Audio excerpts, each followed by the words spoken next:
decía, vamos a hablar de lo que es la defensa técnica de las niñeces y adolescencias en el derecho. Antes, vamos a arrancar por una cuestión básica y que seguramente lo han escuchado a lo largo de este año, que es la particularidad de que ustedes están cursando este seminario en un año aniversario, es decir, es el 10º aniversario de vigencia del Código Civil y Comercial de la Nación, y esto también es una oportunidad para revisar ciertas figuras que están contempladas en el Código Civil y Comercial, y ahora vamos a ver que la defensa técnica es una de esas situaciones. Y para nosotros poder hacer un análisis de la revisión de estas figuras, lo que necesitamos un poco es ir a las bases de lo que son el Código Civil y Comercial. Y ir a las bases implica ir a lo que son los fundamentos del anteproyecto del código. Y si ustedes, digamos, revisan un poco estos fundamentos, encontramos dos grandes principios. Primero, la constitucionalización y convencionalización del derecho privado, que ustedes, como bien sabrán y habrán visto a lo largo de la carrera, esto implica que el código busca hacer una comunidad entre el derecho público, el derecho privado y la Constitución. Y esto básicamente implica traer los tratados internacionales de derechos humanos. Y en lo que a nuestro tema hace, uno de los tratados fundamentales es la Convención de los Derechos del Niño. Y otro de los principios fundamentales es el que tiene que ver con el derecho a la igualdad. Es decir, el código lo que busca es que a través de los distintos institutos que están regulados en el derecho de familia, es generar igualdad de condiciones, una igualdad real y no solamente una igualdad formal. Y esto se va a hacer a través de modulaciones procesales. Aguárdenme que hay personas que quieren entrar, que van a generar la igualdad de armas en la intervención que tienen las distintas personas, muchas de ellas en situación de vulnerabilidad, en el proceso. Bueno, esta constitucionalización y convencionalización del derecho privado, como ustedes saben, fue plasmada en los primeros 3 artículos del Código Civil y Comercial, que son la puerta de entrada a todo el Código Civil y Comercial, que básicamente lo que implica es traer el enfoque de derechos humanos, lo cual es transversal a todo el ordenamiento.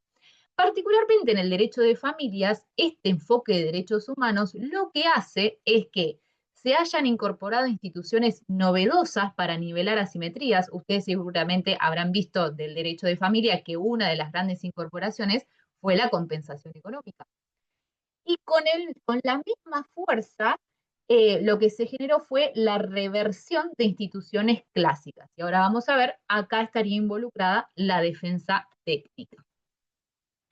Pero también, no solamente tenemos el Código Civil y Comercial, sino que este año estamos a 20 años desde la instauración del sistema de promoción y protección de los derechos de las niñez y adolescencias a través de la ley 26061, y pasaron más de 30 años desde el otorgamiento de jerarquía constitucional a la Convención de los Derechos del Niño. Entonces, fíjense que para hablar de lo que es defensa técnica, tenemos muchísimos ordenamientos para articular.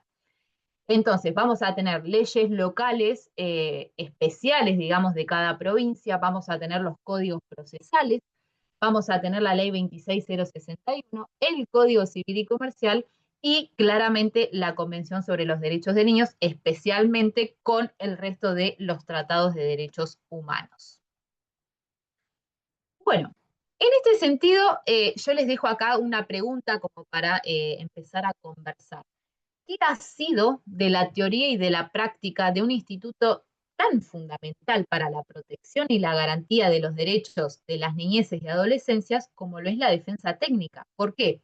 Porque la defensa técnica, además de ser un derecho, es un derecho que, digamos, lo que propone es exigir otros derechos. Entonces, así como el acceso a la justicia es un derecho en sí mismo y permite la protección y garantía de otros derechos, la defensa técnica de las niñeces y adolescencias tiene el mismo sentido. Para empezar, tenemos que partir de comprender que las niñeces y adolescencias, desde la sanción de la Convención de los Derechos del Niño, uno de los ejes centrales que trae es reconocerle a las niñeces y adolescencias la ciudadanía. Es decir, ya no van a ser objetos de protección, sino sujetos de derechos. Pero si nosotros hacemos una revisión, ¿no?, de cómo han ido evolucionando estos derechos de las niñeces y adolescencias, podemos ver que los derechos económicos, sociales y culturales han tenido mayor desarrollo y en cambio los derechos civiles y políticos, como por ejemplo el acceso a la justicia, donde está involucrado la defensa técnica, ha tenido, si se quiere, como un desarrollo más tenue. Entonces es acá donde tenemos que empezar como a remover obstáculos y, si se quiere, empezar como a desafiarnos en relación a cómo estas niñeces y adolescencias acceden a la justicia, a partir de reconocerles que son sujetos de derecho y no objetos de protección. Entonces, vamos a tener muchos procesos en donde ya no va a haber una persona que va a representar a ese niño o esa niña, sino que va a ser el propio niño, niña o adolescente el que directamente intervenga en ese proceso. Bueno, ¿cómo intervienen entonces las niñeces y adolescencias en el proceso? Partimos de un artículo central que es el artículo 12. El artículo 12 lo que nos invita es a hacer una revisión y lo cierto es que habla de la participación. Y esto es un concepto central, porque ya no solo habla de intervenir, sino de participar. Y lo cierto es que este artículo 12 no habla de forma expresa del acceso que tienen las niñeces y adolescencia a la justicia y a los recursos efectivos, pero se deduce de su propio contenido del derecho a participar. Y una, como bien decía el compañero, de las participaciones fundamentales es a través de su derecho a ser oído, de expresar su opinión libremente en todos aquellos casos en los que están involucrados sus derechos. Y ahora bien, este artículo continúa diciendo lo siguiente, que la participación puede hacerse directamente. Ahora vamos a ver qué implica esto de participar directamente. Acá es donde encontramos principalmente la figura del abogado o abogada del niño, por medio de un representante. Acá es donde interviene ya la representación, ya sea de los progenitores por la responsabilidad parental, y acá también tenemos al Ministerio Público. Vamos a ver que el Ministerio Público es una figura central en la intervención en aquellos procesos en donde están involucrados las niñas y adolescencias. Eh, Perdón, a través de un órgano apropiado, que acá es donde encontramos al Ministerio Público. Entonces, directamente, por medio de un representante, por ejemplo, los progenitores, por la responsabilidad parental, o a través de un órgano apropiado, que es el Ministerio Público. Entonces, con toda esta normativa, hay dos autoras que seguramente la habrán escuchado muchísimo en lo que es el derecho de familia, que son Kemmelmacher de Carlucci y Molina de Juan, que ellas dicen, bueno, con todas estas figuras y con la participación que tienen las niñeces y adolescencia en sus propios procesos, lo cierto es que este proceso tradicional, ¿no?, de parte actora y parte demandada, medio como que empieza a tensionarse. ¿Por qué? Porque puede venir una tercera persona, que es el niño, niña o adolescente, con su propio abogado y plantear sus propios intereses y pretensiones. Entonces, fíjense cómo se empieza a reformular este derecho procesal tradicional. Y fíjense lo que dice, que las niñez y adolescencias tengan que tener participación en el proceso genera que se dé lugar a la intervención de distintas figuras, como el Ministerio Público, el abogado del niño y vamos a ver el tutor ad litem, que tienen distintos, eh, digamos, requisitos para su intervención. Es decir, no va a ser lo mismo la participación quizás de un niño de 4 años en el proceso que de un adolescente que el sistema presume que tiene autonomía y grado de madurez como para intervenir con un abogado del niño. Entonces, hay que empezar a desandar cuándo y cómo corresponde que intervengan estas figuras en los procesos. Entonces, el artículo 12 de la Convención de los Derechos del Niño nos da estas tres premisas fundamentales de la participación de las niñeces y adolescencias. Dice, se dará en particular al niño oportunidad de ser escuchado en todo procedimiento judicial o administrativo que afecte al niño. Como ustedes habrán visto en el derecho de familia, un proceso administrativo Por ejemplo, puede ser todo lo que es la primera parte de las medidas de promoción y protección de los derechos del niño. Es decir, antes de llegar a una medida excepcional en donde empieza a intervenir la justicia con el control de legalidad, tenemos una pata administrativa. Bueno, ahí también ese niño, niño o adolescente tiene derecho a participar. Entonces, en todos los procesos en donde les pueda afectar por involucrar sus derechos, tienen derecho a participar. Y dice que las personas que son responsables de adoptar decisiones tienen que explicar en qué medida consideraron las opiniones de este niño o de esta niña. Es decir, si yo voy a llamar a un niño o a una niña y lo voy a hacer participar del proceso y le voy a preguntar cuál es su opinión al respecto, en la resolución que yo tome de ese caso tengo que decir cómo ponderé esa opinión, los argumentos de por qué la voy a dejar de lado o de por qué voy a hacer lugar a lo que opino al respecto. Y lógicamente tengo que considerar las consecuencias que a futuro va a tener esa decisión en los derechos del niño, niña o adolescente involucrado. Y lógicamente parte de esto es también el derecho de informarle, es decir, yo tengo que comunicar a ese niño, niña o adolescente cómo yo decidí tomando en cuenta su opinión. El segundo eje trascendental dice que esto puede ser directamente, es decir, la participación puede ser directamente o por medio de un representante u órgano apropiado. Entonces, lógicamente, el derecho a ser oído siempre se va a preferir que sea de manera directa, salvo, lógicamente, cuando hablamos de niñeces o adolescencias en situación de discapacidad, que como ustedes saben, tenemos los ajustes de procedimiento. Entonces puede ser que un niño, niña o adolescente en situación de discapacidad pide ingresar con alguna persona que le sea de apoyo para llevar a cabo ese acto. Pero lo cierto es que esto de la escucha directa se refiere a que no estén involucradas aquellas personas con las que pueda haber conflicto de intereses. Es decir, si hay un conflicto por un cuidado personal entre una progenitora y un progenitor y yo llamo al niño para ver qué opina sobre esa situación, el juez o la jueza tiene que resolver, claramente hacerlo pasar con alguno de los dos progenitores puede tensionar esta noción, digamos, de intereses de conflictos y claramente esa opinión puede verse influenciada o invadida y no darle al niño el espacio apropiado para ejercer su opinión libremente. Esto de que si el acto se realiza por representación, como ustedes saben, durante la minoría de edad, quienes son representantes legales por la responsabilidad parental son los progenitores. Entonces, ahí lógicamente es que lo que hay que discernir es que esa opinión sea libre del niño o adolescente. Y después, lo que tenemos es el último eje, que es en consonancia con las normas de procedimiento de la ley nacional. Es decir, lógicamente, lo que tiene que hacer el Estado es garantizar la participación de estas niñeces y adolescencias, generar las condiciones para que ellos puedan participar y, lógicamente, no restringir este derecho.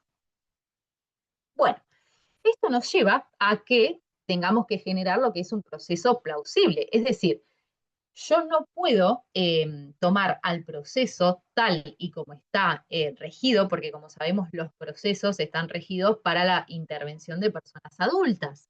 Y como vemos, la participación de las niñeces y adolescencias empieza a generar esto de tener que buscar otros ajustes y, si se quiere, otras herramientas que permitan participar plenamente a las niñeces y adolescencias. Yo no puedo, en un proceso que está pensado en términos adultocéntricos, pretender que un niño o una niña participe en las mismas condiciones, porque claramente ahí no estoy garantizando esto que vimos al inicio de la igualdad real, la igualdad de armas. Claramente yo voy a necesitar de modulaciones procesales y de figuras específicas para lograr esta paridad en el proceso.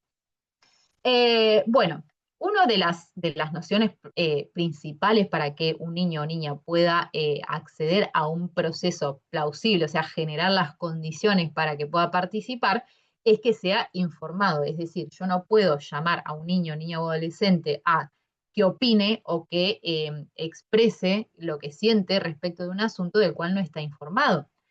claramente para poder opinar libremente tiene que tener toda la información completa de lo que está pasando en su expediente, vamos a decirle, y cuáles son las consecuencias que pueden pasar de una u otra decisión que se pueda llevar a cabo.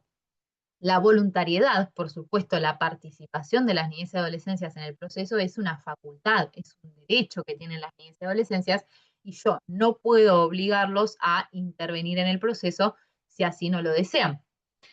El respeto, es decir, tengo que respetar cuáles son las opiniones de las niñeces y adolescencias y, lógicamente, darles la oportunidad de iniciar ideas y actividades y comprender el contexto en el cual están brindando esas opiniones. La pertinencia.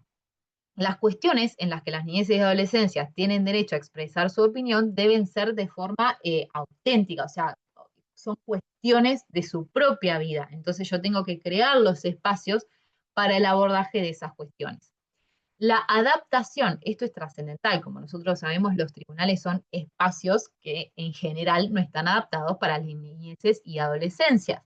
Entonces, llevarlos a esos espacios, espacios propiamente adultocéntricos, claramente para generarles un espacio amigable a su participación, tienen que generar condiciones de adaptación, sobre todo en lo que tiene que ver en los propios actos procesales, no solo en lo estructural y en lo físico, sino en cómo se llevan a cabo esas audiencias. Tampoco yo le puedo hablar a un niño ni a un adolescente con lenguaje tan técnico, es decir, yo tengo que buscar otras maneras con el lenguaje claro y accesible para que comprenda lo que está sucediendo en el proceso. Después tenemos la inclusión, que las niñeces y adolescencias no son un grupo homogéneo, como ustedes saben, dentro de un mismo grupo etario, por ejemplo, tenemos a distintas niñeces y adolescencias, ya sean por motivos culturales, por motivos socioeconómicos, por cuestiones de género. No es lo mismo una niña de 9 años que un niño de 9 años. Entonces, claramente acá lo que tenemos que tener en cuenta es la interseccionalidad, es decir, cuál es el contexto en el que se encuentra. La formación, las personas que intervengan con niñez y adolescencia tienen que tener formación en sus derechos. La seguridad, tenemos que garantizar que cuando brinden estas opiniones, esas opiniones lógicamente van a estar resguardadas y en caso de que ellos quieran la reserva de sus opiniones, garantizarles ese derecho a la confidencialidad. Y la responsabilidad. Lógicamente, cuando brinden una opinión, nosotros lo que tenemos que hacer es el seguimiento y la evaluación de su situación y acompañar con lo que ello requiera. Bueno, acá llegamos entonces claramente, como ustedes verán, todos estos ejes para permitir la participación de las niñeces y adolescencias genera que la justicia se tenga que adaptar, porque como les venía comentando, sabemos que el proceso está pensado en términos adultocéntricos y esto tiene que adaptarse para generar su participación y lograr todas las condiciones que vimos recién. Entonces, la Corte Interamericana, que como yo les decía, es el enfoque de derechos humanos, nos obliga a traer no solo las disposiciones propias de los tratados, sino también la doctrina y la jurisprudencia de sus órganos de interpretación y de aplicación. La Corte Interamericana, que es el órgano de aplicación de la Convención Americana, lo cierto es que nos dice que si bien las garantías judiciales de los artículos 8 y 25, esto del debido proceso, se aplican a todas las personas por igual, lo cierto es que cuando hablamos de niñeces y adolescencias, hablamos de un proceso adaptado. Y fíjense lo que dice la Corte: que exista una justicia accesible y apropiada a cada uno de ellos, que tome en consideración no solo el principio del interés superior, sino también su derecho a la participación con base en sus capacidades en constante evolución conforme su edad, grado de madurez y nivel de comprensión, sin discriminación alguna. Entonces empezamos a ver que esto de la defensa técnica es mucho más amplio de lo que es un abogado o abogada del niño.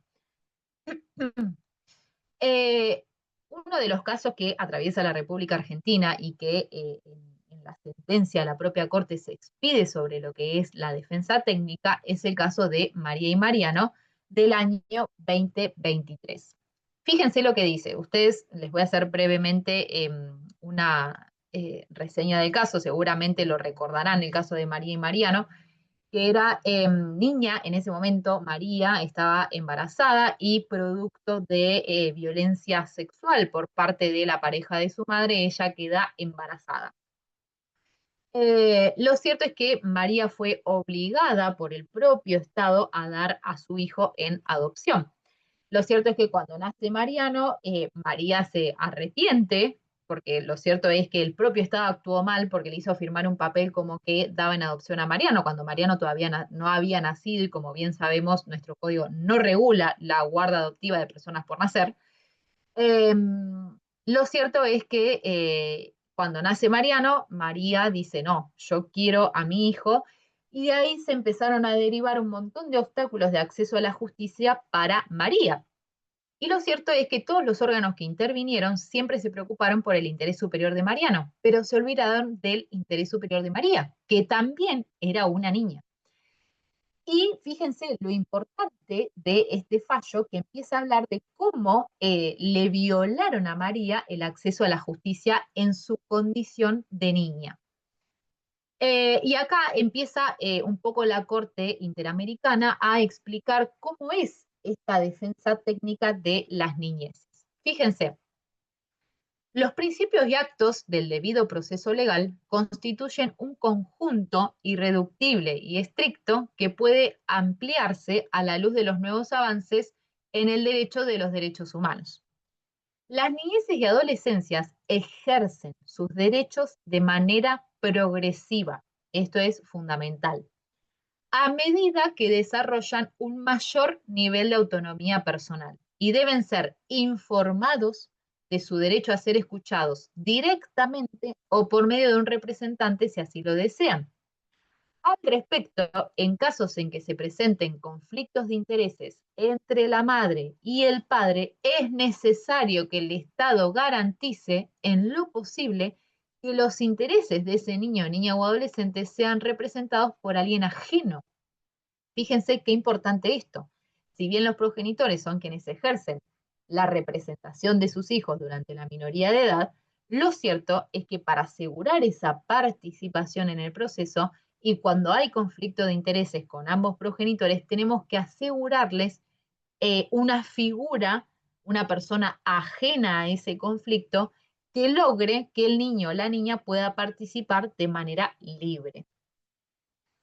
Dice, sus opiniones tienen que tomarse en consideración seriamente a partir de que sea capaz de formarse un juicio propio, lo que requiere que sus opiniones sean evaluadas mediante un examen caso por caso. Esto que veíamos recién, no es lo mismo la opinión de un niño o niña que, por ejemplo, no ha estado en situación de calle que un niño o niña que ha estado en situación de calle, porque claramente sus contextos son diferentes y seguramente su grado de madurez también lo sea. Entonces, hay que ver cómo garantizamos esta participación caso a caso. Dice, si el niño, niña o adolescente está en condiciones de formar un juicio propio de manera razonable e independiente, el encargado de adoptar decisiones debe tener en cuenta sus opiniones como factor destacado en la resolución. Acá lo fundamental es que también la Corte Interamericana nos trae la noción de autonomía progresiva. A mayor autonomía, mayor grado de madurez y mayor comprensión del hecho, suceso sobre el cual está participando ese niño, niña o adolescente, pues ahí es cuando más se debe ponderar su opinión al momento de tomar una decisión. Entonces, llegamos a esta conclusión.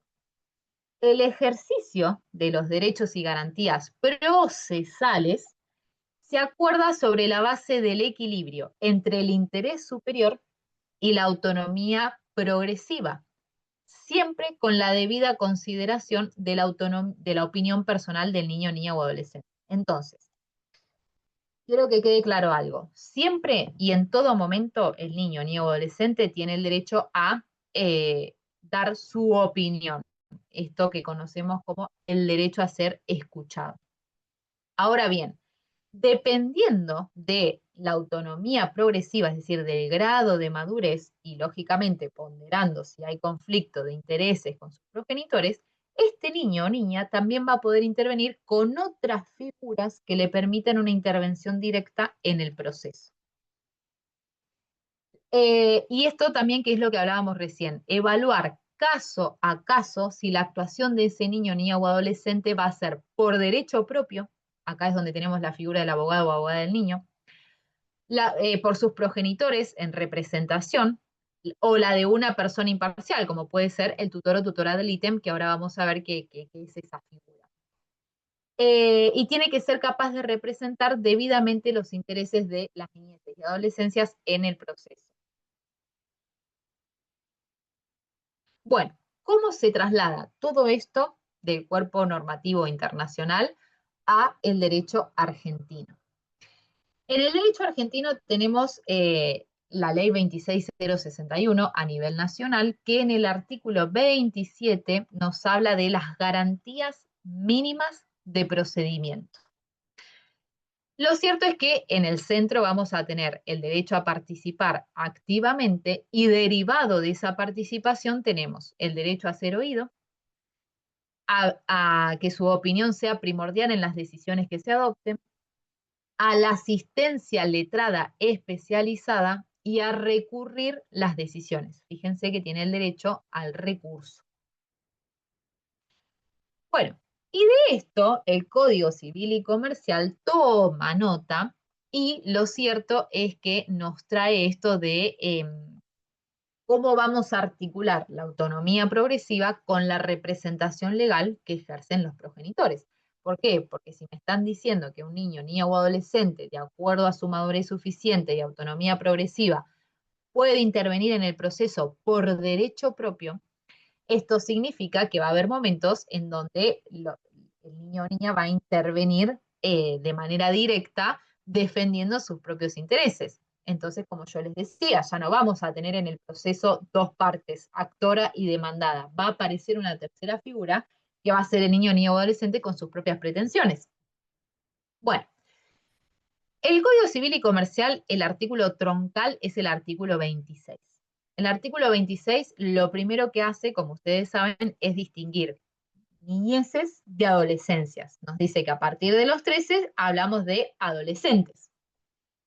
Y les otorga a las adolescencias a lo largo de la normativa del derecho de familia distintas presunciones. Es decir, dice, sí, la persona es adolescente y se presume que puede intervenir por sí con patrocinio letrado. Entonces, lo que hace el sistema con estas presunciones es agilizar la aplicación de las figuras porque presume que a partir de esa edad tienen madurez suficiente para intervenir con patrocinio letrado. En caso contrario, vamos a tener que probar que no tiene la madurez suficiente para intervenir. En cambio, cuando hablamos de niñeces, pasa al contrario, no se presume su madurez suficiente y para intervenir con patrocinio letrado vamos a necesitar probar ese grado de madurez. Bien, ¿qué pasa? Para el resto de los actos donde no hay presunciones, lógicamente lo que tenemos que considerar es la edad y la madurez suficiente respecto del acto en cuestión. Por lo que puede pasar que pese a no tener plena capacidad, si se evalúa que puede formar su propia convicción y comprender los alcances de la cuestión que se tiene que decidir, incluso por debajo de los 13 años, podrá llevarlo en forma directa o con el asentimiento de sus representantes legales para perfeccionar los actos. ¿Cómo impacta esto en el proceso? Un poco lo que yo les venía diciendo, Berizonce, Bermejo y Amendolara, que son tres autores procesalistas, hablan de cómo impacta esta intervención de las niñeces y adolescencias en los procesos. Y fíjense, sostienen que por el principio contradictorio es imposible resolver sin antes escuchar a la parte contraria, esto que conocemos como el derecho de defensa. Ahora bien, integrando los principios convencionales y las disposiciones del derecho de familia, del artículo 706 y 707, La intervención de las niñeces y adolescencias genera una rediagramación de este proceso contradictorio porque cuando aparecen los niños, niñas y adolescentes, la relación jurídica originaria pensada para dos queda impactada notoriamente, porque vamos a tener la intervención de este niño, niña o adolescentes. Entonces, el proceso puede dejar de ser bilateral y triangularizarse y aparecer un tercero con intereses singulares. Y lógicamente acá nos dicen, este derecho, o sea, esta participación que hacen las niñas y adolescentes en el proceso puede ser a través de su derecho a la escucha o a través de iniciativa, a través de la intervención en calidad de parte o incluso con la intervención de otras figuras como lo es el tutor ad litem. ¿Hasta acá alguna pregunta?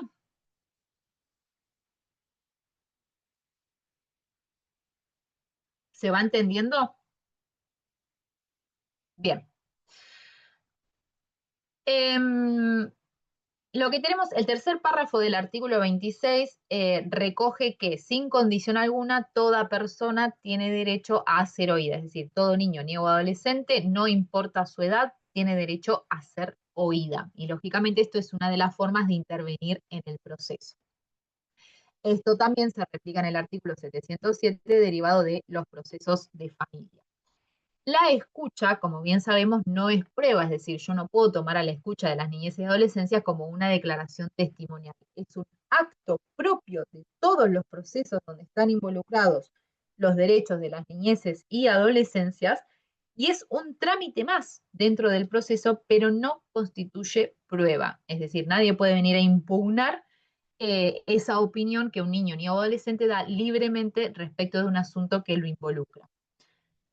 Y después decirles que hay múltiples maneras de ejercer ese derecho a ser oído. Como ustedes saben, en el fuero de familia, en el derecho de familia, uno de los principios trascendentales de los procesos es la intervención interdisciplinaria. Entonces, si yo a un niño, niño o adolescente lo convoco a lo que se llaman los cuerpos técnicos interdisciplinarios de un juzgado y se lleva a cabo una entrevista con ese niño, niño o adolescente, y los peritos, ya sean psicólogos, psiquiatras, trabajadores sociales, tienen una entrevista y lo plasman en un informe, eso es una forma también de escuchar al niño, niña o adolescente. Es decir, no solamente es a través de la audiencia con el juez o la jueza, sino también a través de distintos informes. Lo mismo, por ejemplo, si ese niño o esa niña tiene su propio espacio psicoterapéutico y se solicitan informes a ese espacio para ver cómo viene abordando determinada conflictiva familiar. Entonces, esa también es otra forma de incorporar la voz. Lógicamente, esto da para mucho más, ¿no? El derecho a ser oído. No me quiero detener acá porque quiero pasar a las figuras de intervención, pero como ustedes saben, yo no puedo citar todos los meses al pibe para que me diga su opinión. Los pibes no tienen que resolver las conflictivas familiares de personas adultas, sí tenemos que garantizar su derecho a ser oídos y a opinar respecto de la situación que se tiene para resolver, pero no podemos hacerlos cargo de que sean ellos o ellas quienes tengan que opinar para tomar una decisión. Esas son las personas adultas, por lo cual hay que evitar la múltiple citación y lógicamente esto va derivado de evitar la revictimización. Si yo tengo un conflicto de violencia familiar, estoy citando al pibe todo el tiempo para que venga y me diga algo respecto del proceso, claramente lo estoy exponiendo a una situación revictimizante. Entonces hay que evitar las múltiples citaciones.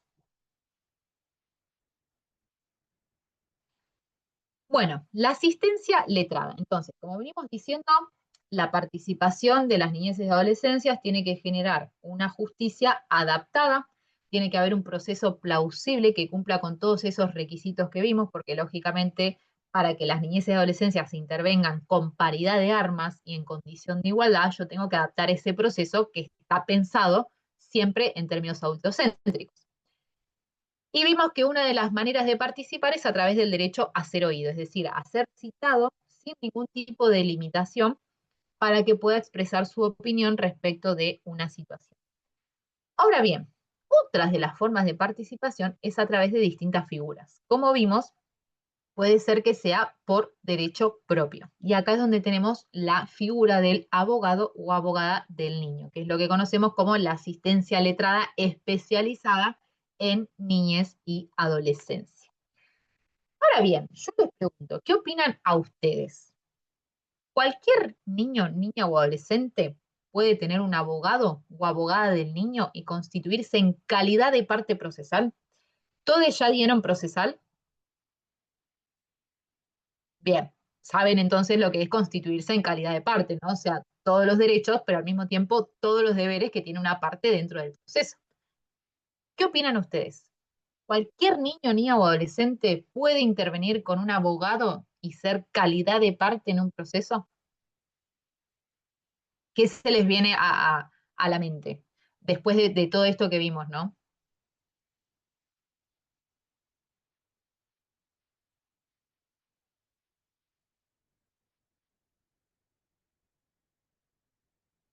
Sin vergüenza, ¿eh?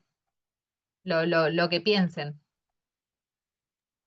Están en mejores condiciones los adolescentes que los niños, ¿no? O sea, por arriba de los 13 años, no sé, niño menor.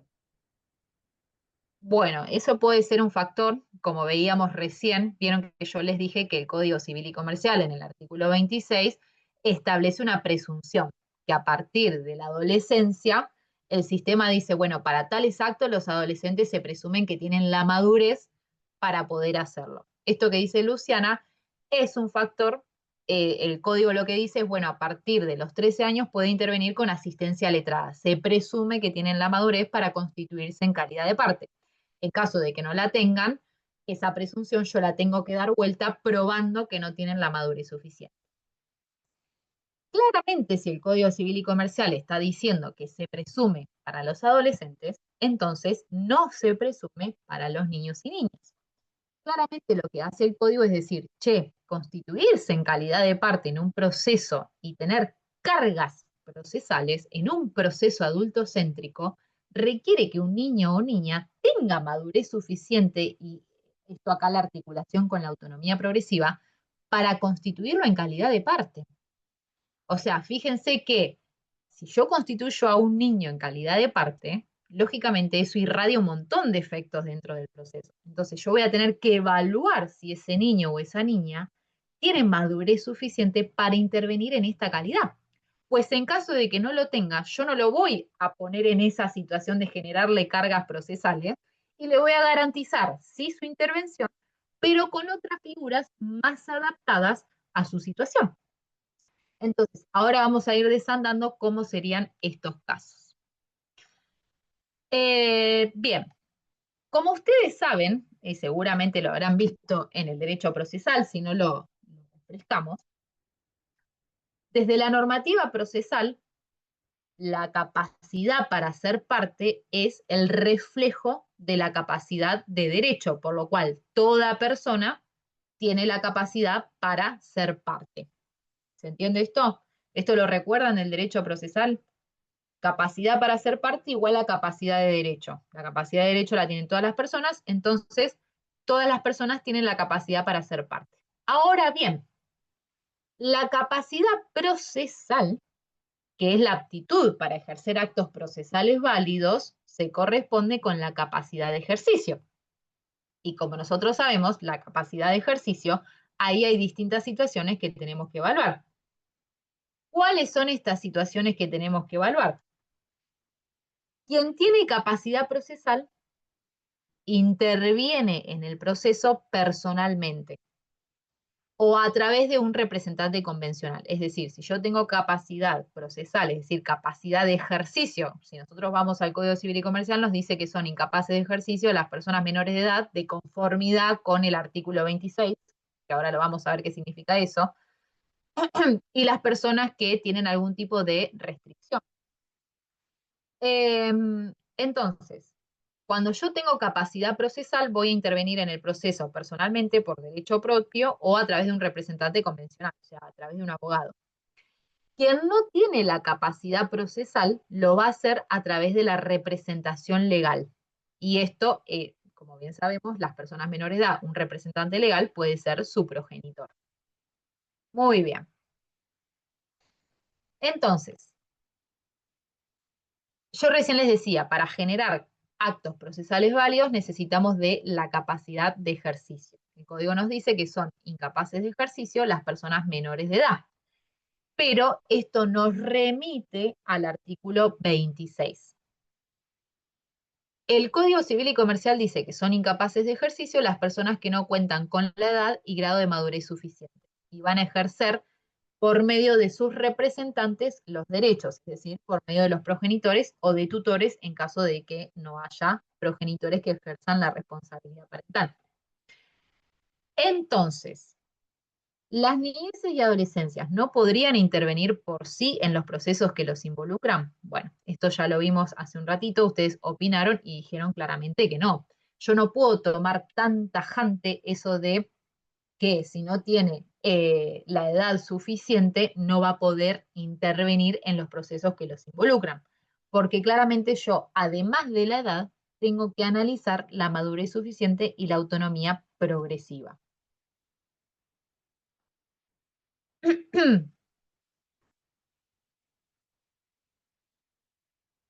Ahí va.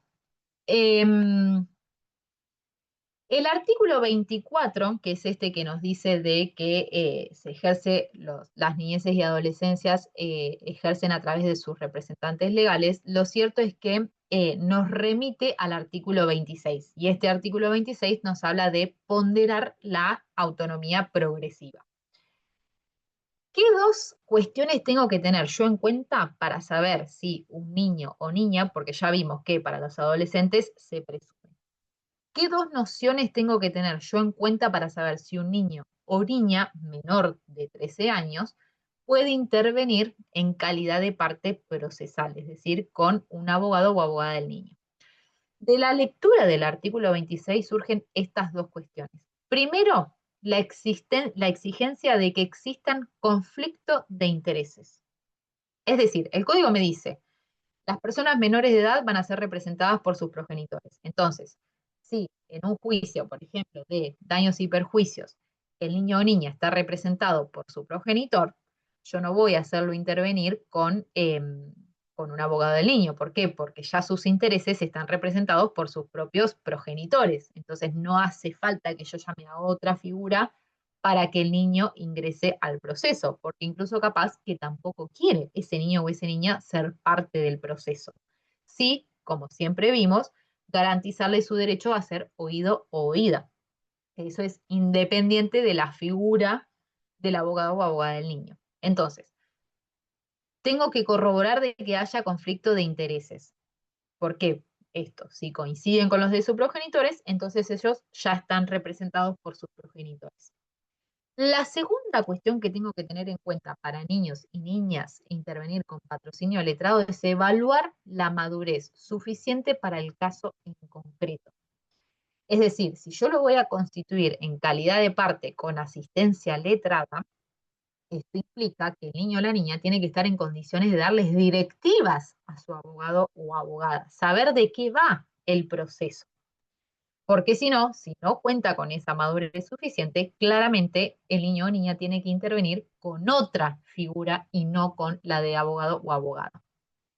¿Hasta acá se va entendiendo? Entonces se entiende que para adolescentes el sistema presume que puede intervenir con abogado. Si yo digo no, no tiene madurez suficiente, lo tengo que probar. Para los niños y niñas, por lo que implica constituirse en calidad de parte en un proceso, es al revés. Yo tengo que probar que tiene madurez suficiente para intervenir con abogado o abogada. Y además, tienen que haber conflicto de intereses. ¿Por qué? Porque yo no voy a llamar al niño o la niña que ya está representado por sus progenitores a que intervenga con un abogado. ¿Se entiende? ¿Hasta acá alguna duda, algo que les genere? Es un tema complejo de entender al principio, pero a medida que lo van escuchando y lo van estudiando, van a ver que lo van a ir comprendiendo, porque generalmente siempre nos referimos al derecho a ser oído y no hablamos de las otras figuras de intervención cuando hay niñeces y adolescencias y están sus derechos involucrados. ¿Hasta acá se entendió lo que es la figura de la asistencia letrada? Que es lo que básicamente llamamos abogado o abogada del niño. Sí, sí, sí, sí, queda claro. Perfecto. Bueno, y nuevamente acá, Keppenmacher de Carlucci y Molina de Juan nos dicen lo siguiente: ser parte procesal es una de las diversas formas que puede implicar la presencia del niño en un proceso, pero no la única, pues su peculiar condición, es decir, ser una persona menor de edad y lógicamente intervenir en un proceso propiamente adultocéntrico, eh, su peculiar condición impone al sistema jurídico habilitar y en algunos casos promover otras posibles formas de intervención. La actuación de las personas menores de edad en el proceso judicial no puede encasillarse en el concepto tradicional de parte procesal, que se refiere a aquel que pretende y frente a aquel ante quien se pretende, o a quien reclama y frente a quien se reclama. Bueno, y acá pasamos a la otra figura, que es lo que conocemos como tutor o tutora ad litem. ¿Han escuchado hablar de esta figura?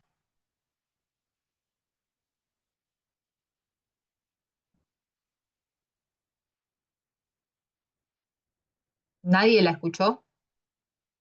Lo que es el tutor ad litem.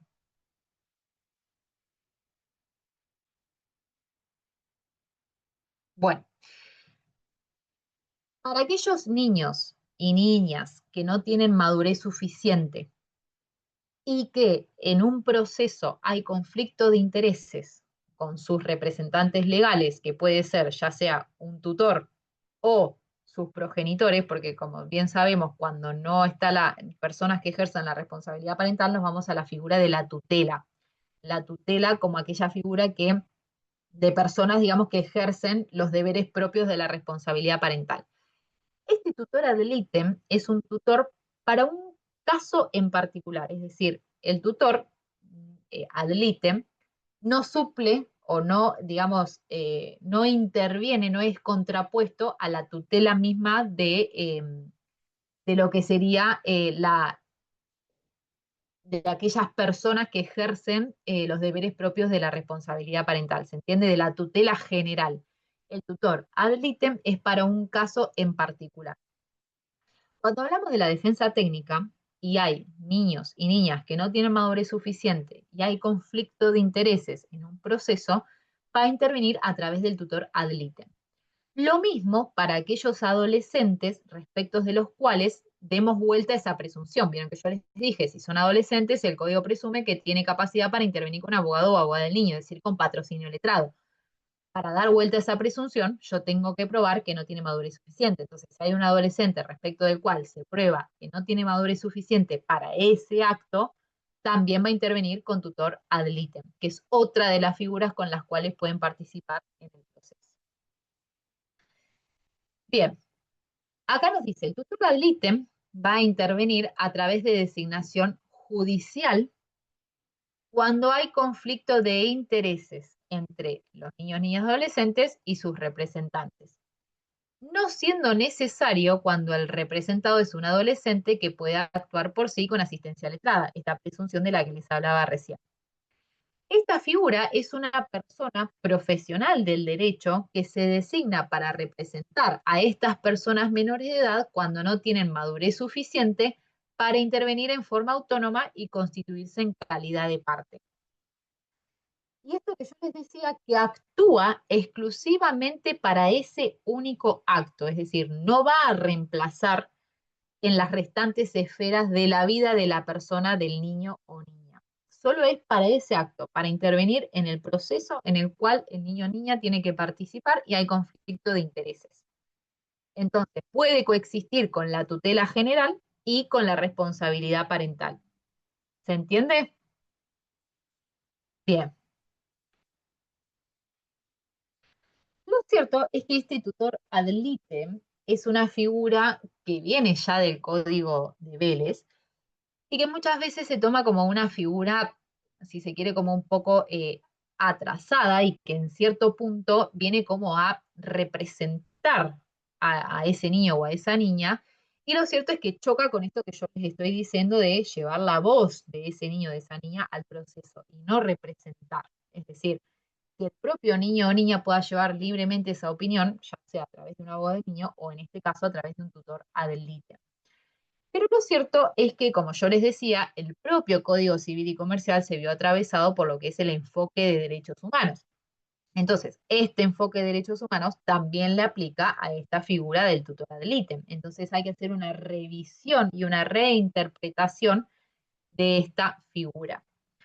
¿Y qué implica? Básicamente lo que va a hacer es una actuación que está atravesada por la perspectiva de niñez y su intervención tiene que ser objetiva, tiene que ser imparcial, tiene que ser autónoma y consciente de los sujetos por los cuales interviene en el proceso. Es decir, tiene que respetar los deseos e intereses del niño o niña sin madurez suficiente.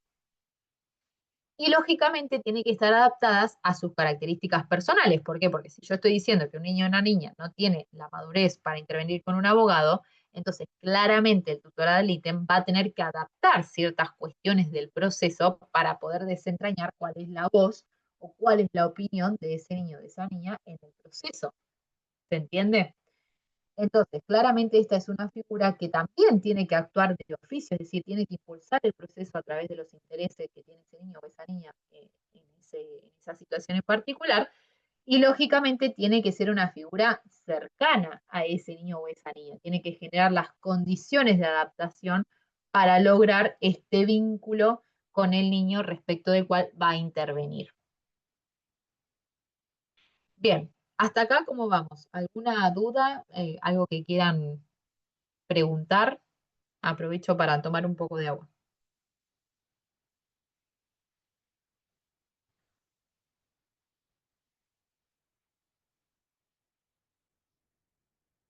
¿Nada?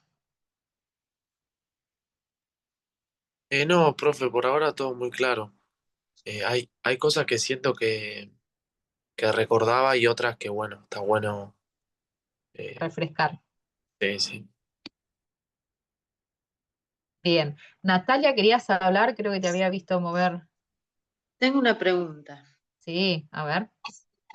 Si el niño tiene conflictos de intereses, por Ajá. ejemplo, con sus padres, ¿cómo, cómo llega a la justicia para ser escuchado? Bueno, esto es lo que yo te estaba diciendo.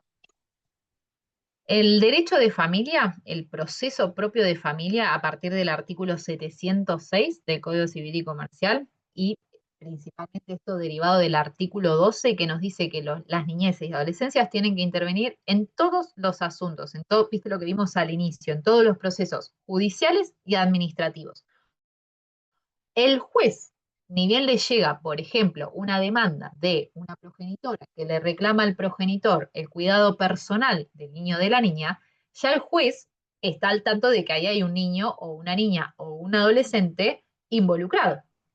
Entonces, claramente, como yo les decía, uno de los actos obligatorios antes de tomar una decisión es traer a ese niño o a esa niña a que dé su opinión.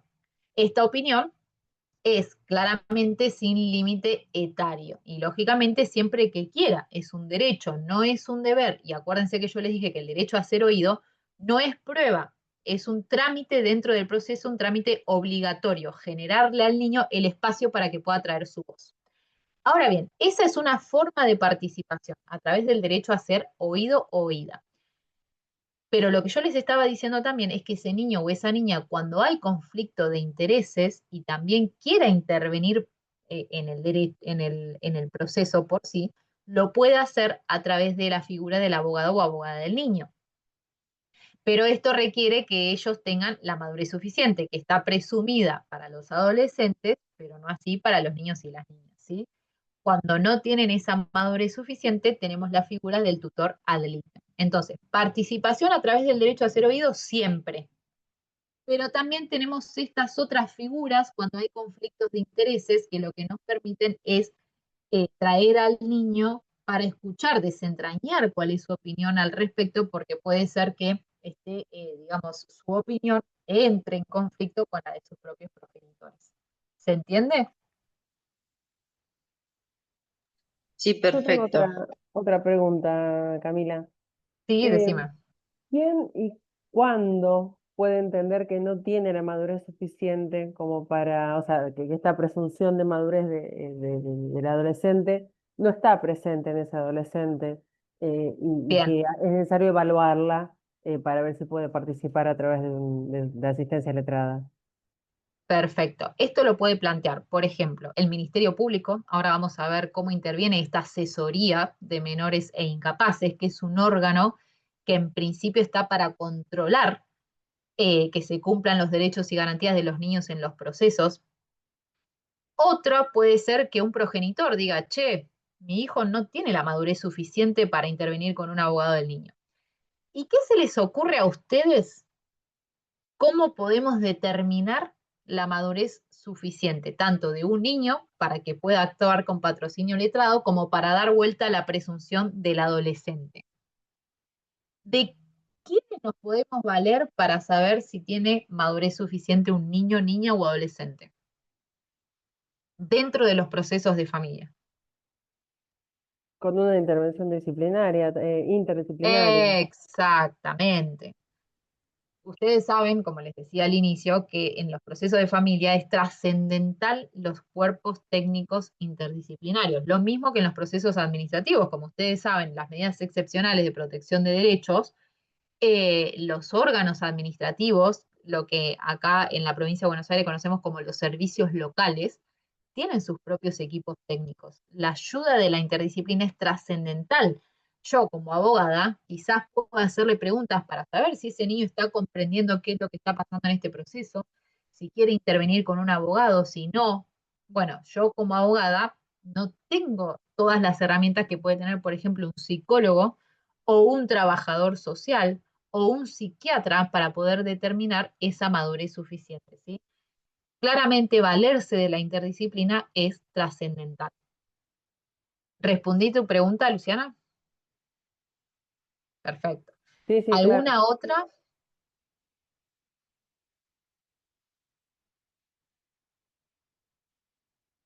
Bueno, entonces, estas dos figuras, abogado del niño y tutor ad litem, en los distintos supuestos que tenemos que evaluar. Ahora bien, entra en escena otra figura, que es el Ministerio Público. Pero este Ministerio Público no es como el abogado del niño o el tutor ad litem, que va a atraer los intereses personales de ese niño o de esa niña al proceso. El Ministerio Público es un órgano regulado por, primero tiene asidero constitucional, es decir, el artículo 120 de la Constitución Nacional regula lo que es el Ministerio Público, y lo que hace es intervenir defendiendo lo que dice la Constitución es como la legalidad del sistema, es decir, defender el cuerpo normativo vigente. Entonces, lo que hace este Ministerio Público en cierto punto es como supervisar, controlar que en la intervención donde hay niñez y adolescencia se estén cumpliendo sus derechos y garantías. Por ejemplo, lo que preguntaba Natalia, ¿cómo garantizo yo el derecho a ser oído de un niño o niña? Este Ministerio Público es el que puede decir, che, momento, antes de resolver, ustedes no escucharon al niño o la niña. Llámenlo a que ejerza su derecho a ser oído. ¿Se entiende cómo controla el cumplimiento de estas garantías? Bien, vamos a ir viendo poco a poco qué es este Ministerio Público. Lo cierto es que este Ministerio Público es una figura que ya estaba prevista en el Código de Vélez, y lo cierto es que es una figura que estuvo como muy asociada a el sistema de capacidad. Lo que el Código de Vélez ya nos decía es que es un órgano independiente, el Ministerio Público, en la provincia de Buenos Aires, está dentro del Poder Judicial, pero tiene autonomía, está dentro de lo que es la procuración. Y dice, ejerce la representación promiscua de los incapaces. ¿Qué significa esto? Que intervenía en todos los procesos, pero no sustituía ni reemplazaba a la actuación que tenían los progenitores de los niños y las niñas. Eso era lo que se llamaba representación promiscua. ¿Y a qué se refería con incapaces? Bueno, antes el Código de Vélez, como ustedes saben, incapaces eran los menores, el término menor, para todo aquel niño o niña menor de 18 años, y respecto de los que tenían un proceso de insania, se decía en aquel momento, que eran los que tenían, si se quiere, cuestiones mentales, lo que hoy conocemos como los procesos de determinación de la capacidad. Bueno, claramente como este órgano está muy asociado a la cuestión de capacidad, lo cierto es que se vio atravesado principalmente por la Convención por los Derechos del Niño, que como nosotros vemos hoy, un niño o niña, dependiendo de su autonomía progresiva, puede hacer un montón de actos. Antes, si eras menor de 18, listo, no podías hacer nada, eras incapaz y te representaban tus progenitores. Hoy en día, con la Convención de los Derechos del Niño y el Código Civil y Comercial, que yo les dije que con la categoría de adolescentes hay un montón de actos que presume que pueden hacer por sí, entonces claramente esta actuación se vio influenciada. Lo mismo respecto de las personas que antes tenían alguna cuestión de salud mental, listo, eran capaces o incapaces. Hoy en día, ustedes saben que las determinaciones de la capacidad tienen ciertos grados. Las personas pueden tener una restricción a la capacidad para ciertos actos y para el resto de los actos lo pueden hacer por sí. Y para el resto van a necesitar de estos apoyos, de estas personas que los acompañan y los asisten para determinados actos. Bueno, este Ministerio Público interviene respecto de estas personas, ¿no? Pero lo cierto, entonces, como les venía diciendo, que su rol se vio reversionado con principalmente el artículo 1, 2 y 103, que es el que regula la actuación propia del Ministerio Público, los instrumentos internacionales de derechos humanos y la Constitución, que es la que les otorga jerarquía. Bueno, la actuación de este Ministerio Público, lo cierto es que es un mecanismo para la protección y defensa de los derechos de niños, niñas y adolescentes y personas en situación de discapacidad, que no solo asegura el cumplimiento de garantías constitucionales, sino que es una garantía en sí misma. Y ahora vamos a ver por qué. Acá un poco la explicación de lo que es el Ministerio Público. Si nosotros vamos a lo que es la normativa, el Ministerio Público está compuesto por tres grandes patas. Lo que son las fiscalías, lo que son las defensorías de personas adultas y lo que son las defensorías de personas menores de edad y de personas en situación de discapacidad, que acá es donde entra la asesoría de menores incapaces. Yo le llamo asesoría de menores incapaces porque así es la denominación que adopta la provincia de Buenos Aires. Pero, por ejemplo, en Cava es Defensoría Pública de Menores Incapaces. En otras provincias es Defensoría de Niños, Niñas y Adolescentes. Entonces, esta denominación va cambiando. Lo importante es que van a intervenir respecto de personas menores de edad. Y como yo les decía, estas asesorías tienen asidero constitucional. El artículo 120, fíjense lo que dice.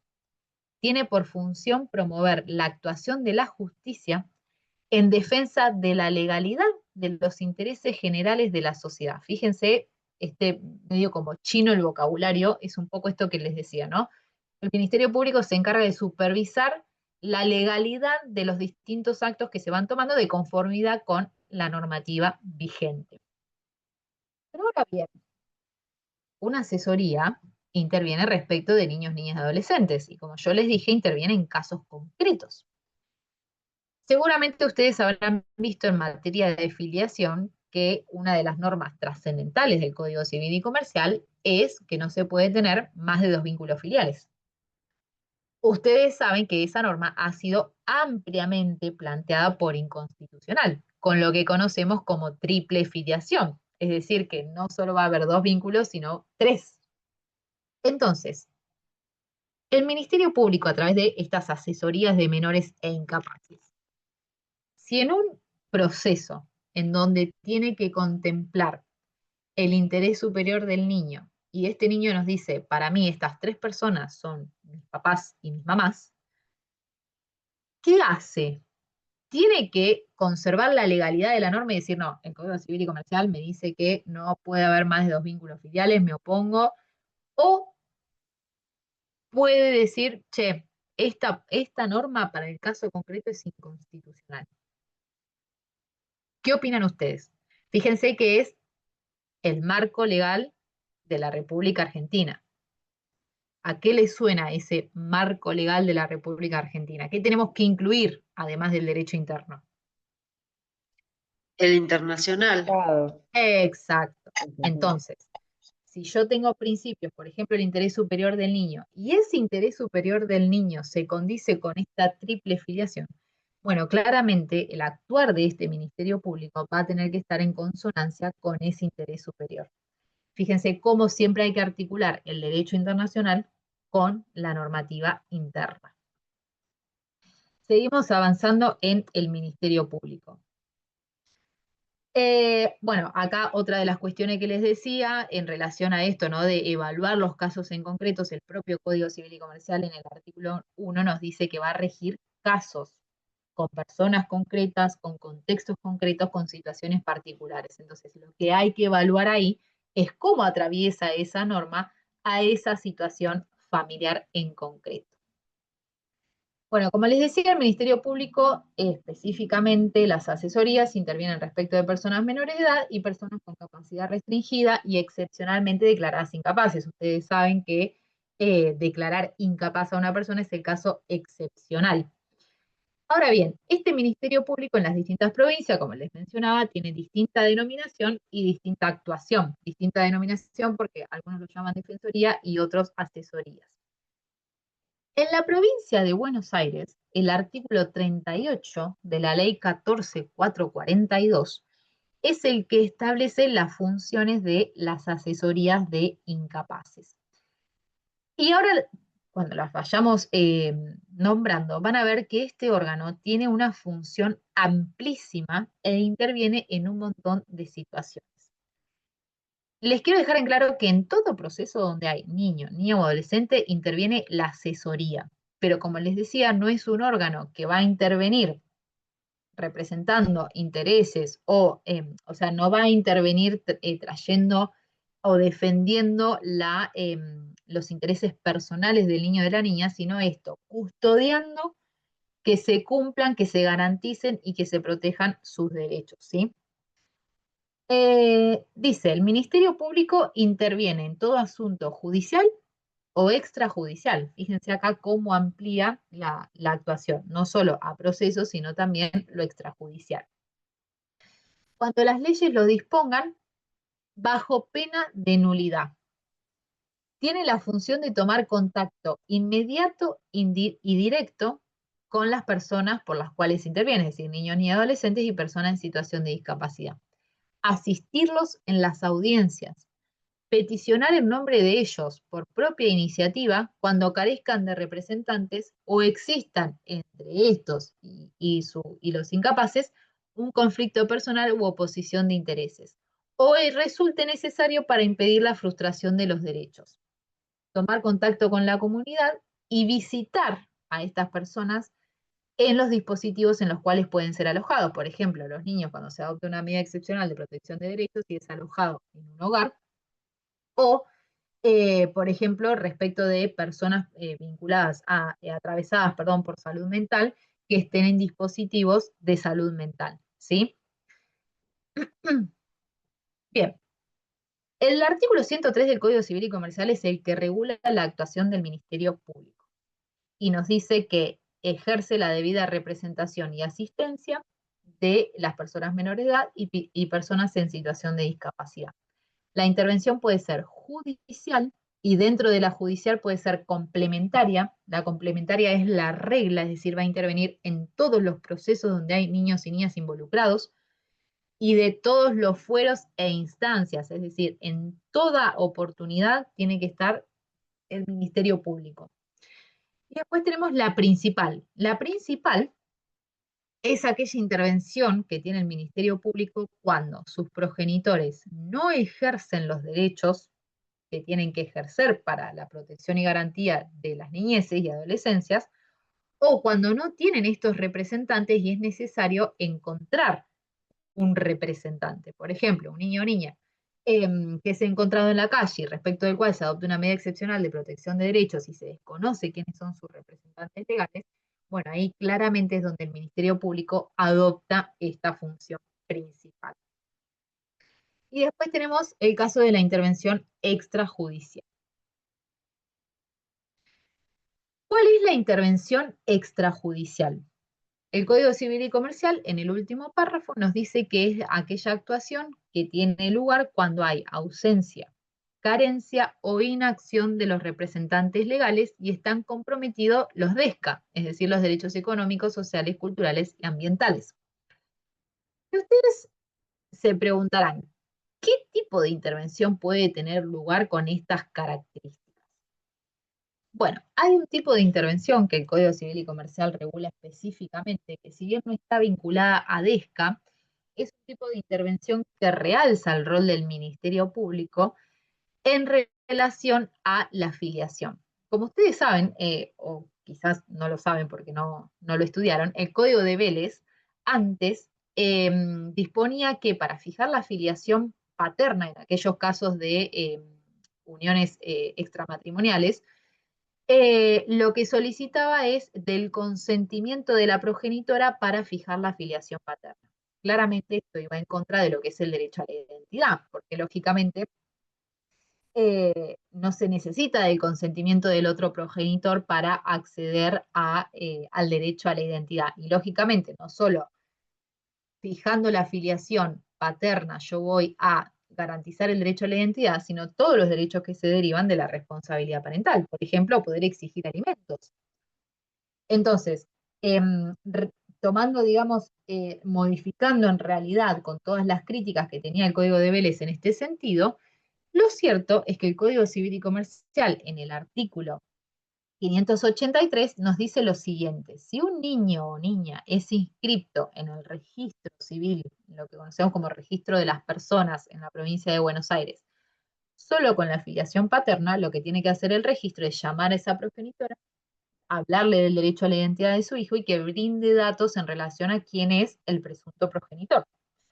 Finalizada esa etapa administrativa, lógicamente el registro se comunica con el Ministerio Público y el Ministerio Público es el que tiene que evaluar si tiene que iniciar acciones para determinar la filiación paterna o si va a intervenir de manera complementaria con la progenitora para hacer una acción de reclamación de filiación. ¿Se entiende? Bien. En la provincia de Buenos Aires, dentro de las asesorías de menores incapaces, funciona lo que se conoce como Secretaría de Identidad, que lo que hace es que cuando están estas situaciones, ¿no?, donde no está garantizada la filiación paterna, se da intervención a esta secretaría que mantiene comunicación con la persona progenitora para lograr obtener datos de la otra filiación y lograr determinarla. Respecto de las personas mayores de edad, este Ministerio Público tiene un área técnica interdisciplinaria, respecto de la cual personas que perciben que, por ejemplo, un vecino está atravesado por una cuestión de salud mental y necesitaría de una determinación de la capacidad o de lo que se conoce como un traslado para evaluación, para ver si respecto de esa persona aplica una internación, el Ministerio Público es quien, a través de esta área técnica interdisciplinaria, hace un informe y puede iniciar actuaciones judiciales para lograr determinar si necesita de una determinación de la capacidad o de un traslado para evaluación. Y después, para ir cerrando y no volverlos locos con todo lo que venimos viendo, tenemos la intervención judicial. La intervención judicial del Ministerio Público es la intervención número 1 respecto de la cual interviene, porque es muchísimo, eh, porque como yo les decía, es todos los procesos, en todas las instancias y en todos los fueros, porque siempre que intervenga un niño, niña o adolescente va a estar este Ministerio Público como una garantía de acceso a la justicia. La Corte Suprema de Justicia de la Nación, este era un caso en donde una progenitora había iniciado una acción de daños y perjuicios contra el Estado porque su marido había fallecido prestando funciones. Lo que ocurre es que primera instancia hace lugar a la demanda y la Cámara la revoca. La progenitora apela, se va a la Corte y lo que advierte la Corte es: momento, acá estamos interviniendo, o sea, hay involucrados dos niños que están representados por su progenitora, porque acá no había conflicto de intereses, es esta mamá pidiendo estos daños y perjuicios tanto para ella como para sus hijos, por el fallecimiento de su marido y padre de los nenes, pero dice, acá no está garantizada la participación de la figura que interviene por las niñez y adolescencia, que es el Ministerio Público. Entonces, fíjense lo que dice la Corte.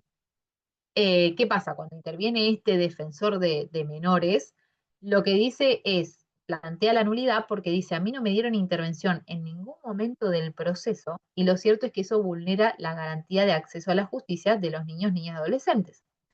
La Corte dice lo siguiente, es descalificable la sentencia que al confirmar una resolución omitió dar intervención al Ministerio Pupilar para que ejerciera la representación promiscua, a pesar de que dicha resolución comprometía en forma directa los intereses de la menor. Lo que importa es desconocer el alto cometido que la ley le ha asignado a dicho ministerio y no solo menoscaba su función institucional, sino que acarrea la invalidez de los pronunciamientos dictados en esas condiciones.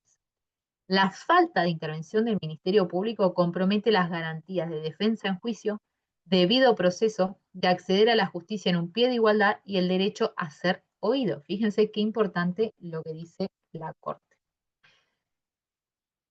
También, años después, tenemos la propia Corte Interamericana de Derechos Humanos se expidió sobre el rol del Ministerio Público. Seguramente habrán escuchado en alguna materia hablar del caso Furlan, que es el caso de este adolescente que ingresó a un predio del Estado argentino, un parante se cae sobre su cuerpo y lo cierto es que Sebastián queda en coma y luego eso le genera una discapacidad. Lo cierto es que el debido proceso estuvo violado por todas partes porque, como verán, transcurrieron 12 años desde el inicio de la demanda hasta que se obtuvo el efectivo pago de la indemnización. Pero lo más preocupante, fíjense, es que la demanda se inicia en el año 1990 y la primera vista al Ministerio Público fue en el año 1996, 6 años después. Cuando tiene que intervenir el Ministerio Público, lo que dice es, momento, yo ya no puedo intervenir porque Sebastián ya es mayor de edad y yo intervengo por personas menores de edad. Entonces, fíjense que durante 6 años en los que estuvo iniciado el proceso, podría haber gozado de la protección y garantía de la intervención de este órgano, y lo cierto es que cuando le dieron intervención, esa intervención ya no tenía ningún sentido. Acá la propia Corte Interamericana se expide sobre el rol del asesor de menores e incapaces. Y fíjense lo que dice. El asesor de menores cuenta con una amplia gama de facultades, las cuales, entre otras, le permiten intervenir y entablar acciones y recursos en forma autónoma o en conjunto con los representantes, es decir, con los progenitores. Promover o intervenir en cualquier causa o asunto y requerir todas las medidas conducentes para la protección de la persona y sus bienes. Requerir a las autoridades judiciales la adopción de medidas tendientes a mejorar la situación. Peticionar a las autoridades judiciales la aplicación de medidas pertinentes para la protección integral de los niños, niñas y adolescentes. Respecto del caso de Furlan, dice, el asesor no fue notificado, entonces esto le impidió a Sebastián contar con una garantía no solo obligatoria en el ámbito interno, sino que además podría haber ayudado a la situación en la que se encontraba su propio contexto familiar. El asesor de menores constituía una herramienta esencial para enfrentar la vulnerabilidad de Sebastián por el efecto negativo que generaba la interrelación entre su discapacidad y los escasos recursos económicos con los que contaban él y su familia. Entonces, fíjense qué importante, la Corte está diciendo, este órgano hubiese coadyuvado a acceder a la justicia, porque lógicamente acceder a la justicia respecto de personas en situación de vulnerabilidad es mucho más complejo, y lo que hablamos hoy, ¿no? De estos procesos pensados en términos adultocéntricos, cómo este Ministerio Público podría haber coadyuvado a su acceso a la justicia. Lo cierto es que la Corte Interamericana declara la responsabilidad del Estado argentino, y acá lo que podemos determinar es que la no intervención o intervención indebida compromete la responsabilidad internacional del Estado porque se afecta el goce y garantía de una herramienta que busca la igualdad y la no discriminación dentro del proceso, especialmente cuando intervienen niños, niñas y adolescentes. Entonces, lo que podemos decir, y si quieren con esto vamos cortando así, dejamos espacio para preguntas, es que este Ministerio Público es una figura, primero que la podemos pensar desde la tutela reforzada.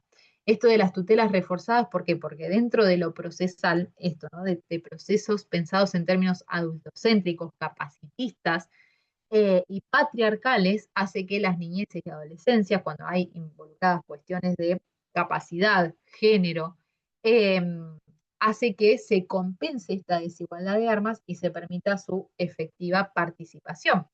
También como un ajuste de procedimiento. Bueno, para ir cerrando esto de la intervención, tenemos la complementaria que, como yo le decía, es la regla, porque el Código Civil y Comercial nos dice que es en todos los procesos en donde están los intereses de las personas menores de edad. Y la falta de intervención causa la nulidad del acto. La principal es cuando los derechos de los representados están comprometidos y hay inacción de sus representantes, cuando se les tenga que exigir a esos representantes el cumplimiento de sus deberes, o cuando carecen de representantes legales y es necesario proveérselos. En ocasiones esto puede ser un pivoteo entre ambas, es decir, puede ser que la actuación del Ministerio Público comience siendo complementaria, por ejemplo, una progenitora que demanda alimentos al progenitor. El Ministerio Público interviene y acompaña el reclamo de la progenitora para lograr que el niño o niña acceda a la cuota alimentaria. Si en algún momento el proceso muere porque esta progenitora no lo continúa, o por ejemplo se fija una cuota alimentaria que es irrisoria y que claramente no le va a permitir al niño o niña tener un nivel de vida adecuado, bueno, claramente ahí el Ministerio Público toma la posta, se vuelve rol principal porque hay inacción de la progenitora, y ahí tiene legitimación para actuar en carácter principal y ser el que reclame por los derechos del niño, o sea, representando y iniciando, vieron que hoy leíamos las funciones que tiene, reclamar por iniciativa propia el cumplimiento de los derechos de las niñeces y adolescencias. Bueno, dejo por acá